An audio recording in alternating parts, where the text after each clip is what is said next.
Hey, it's Kana. Welcome to my channel, and today's video is going to be a book review video. This is going to be the books that I've read recently as a Christian teenager. And I am going to be changing my posting schedule. I'm going to try to post more regularly. I'm going to try to post every Tuesday for the rest of the summer, and I'm going to see how that goes. I might not be able to make every Tuesday, but I'm going to try. So make sure you guys subscribe, like this video, and turn on your notifications so that you can see when I post next. Alright, so let's get into the video.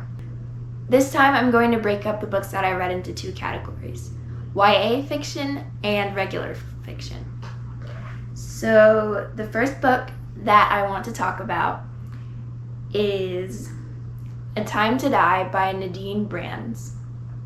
I rated this one 4 stars. This book is about a girl named Parvin, and she lives in a version of the future where everyone is given a clock that says when they're going to die. The problem with her clock is that she actually shares it with her twin brother, so she doesn't know whether it's her clock or his clock. And the government finds out about that, and so they're really upset, and their punishment for anyone who messes with the clocks is to throw them over the wall. And so she gets thrown over the wall, and then she has this whole adventure. Most people on the reviews that I read were saying that that the violence level was like the Hunger Games, so I would just want to warn you, if you don't like violence, then you probably shouldn't read it. But I enjoyed the book, and again, I give it 4 stars. I'm probably going to continue the series because it's actually a series of 3 books, so there's 2 more that I have to read, and I'm excited to read those. The next book I wanted to discuss is The Wonderland Trials by Sarah Ella, and there are 2 books in this series. I think it's called the Curious Realities series. I actually have both of the books right here, and I got them as hardcover books. I actually got them for Christmas, and I was really excited about that. So I have them here. The covers are so pretty. I just want to show you. So this is for The Wonderland Trials, and then the second one is called The Looking Glass Illusion, and this one's cover. So yeah, really pretty. These are like dystopian retellings of Alice in Wonderland, but it's kind of different. There's 2 types of people in this world, normals and wonders, and wonders have this like wonder gene, which allows them to see the Wonderland reality. And each year, the wonders have these trials where they invite 2 people from the normal reality and then 2 people from the Wonderland reality. And they all partake in these trials, and the winner of these trials takes the throne. And this year, Alice, who's our main character, gets invited to the Wonderland Trials. She's one of the normals who get invited, and she has to find Wonderland and compete in the trials.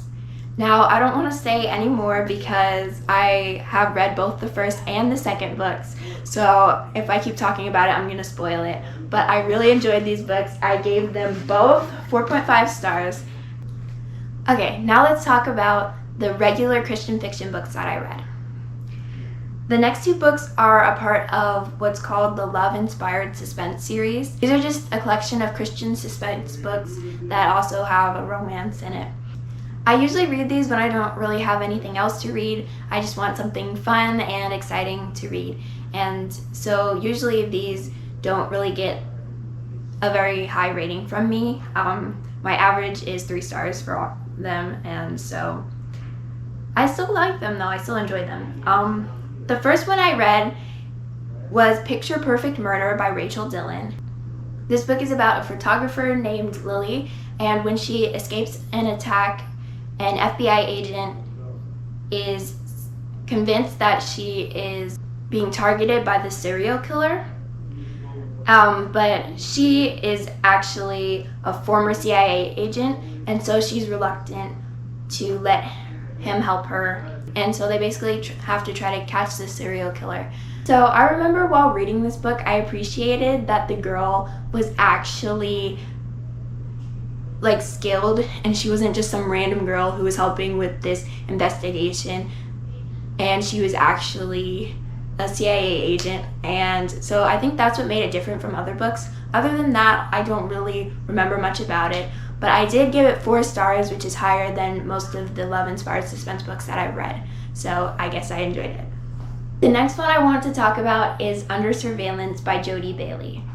And this is about a guy who goes undercover because he believes this lady is a criminal. So he's pretending to be her friend, and it starts getting a little bit too real. So he's trying to find out if she's innocent or if she's really a criminal. And if she's innocent, then she would actually be in a lot of danger. So it's really important that he finds out. That was basically what the book was about. I gave this one 3 stars, and it was fun. It wasn't my favorite book, but it was fun to read. The last book I read was The Griffon Heist by James R. Hannibal, and I thought I wouldn't like it because it has no romance and it's just not the kind of book I would read. I think it was 400 pages actually. So I'm like, okay, which A Time to Die is 400 pages, but it's YA, so it was easier for me to read. But I was really scared about this one, especially since I went into it without really reading the reviews, which I never do. But I actually ended up really enjoying this book. I gave it 4 stars. It's about a girl named Talia, and she is just starting out as a CIA agent, and she gets put in this division which she feels like is like the worst division to be in. And she gets put on this mission that seems worthless and not something that you should send a CIA agent on. And actually it ends up being a very important mission, and she ends up having to work with this like whole band of thieves and getting involved in all of this craziness. And that's what it's about. I really enjoyed this book. I gave it 4 stars, like I said, and I am looking forward to reading the second book because there's 2 books in this. It's actually a series. And so that's it. I hope you all enjoyed this video. I hope you guys found some good recommendations that you want to read, and let me know what you think of some of the books. If you go and you read them, let me know what you think. I will see you next time. Bye. The verse of the day is Romans 5, verse 8. It says, "But God demonstrates his own love toward us, in that while we were still sinners, Christ died for us." Jesus died for us while we were still in sin, while we were still running away from him.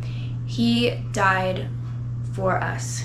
He died to save us because he loved us. He loved us even when we were out there doing all of that terrible stuff. And he wants you to come to him. If you haven't already, he wants you to come to him. He wants you to give your life to him and to follow him because he loves you and he died for you. You can leave the shame and the guilt behind, and you can follow Jesus and know that he loves you.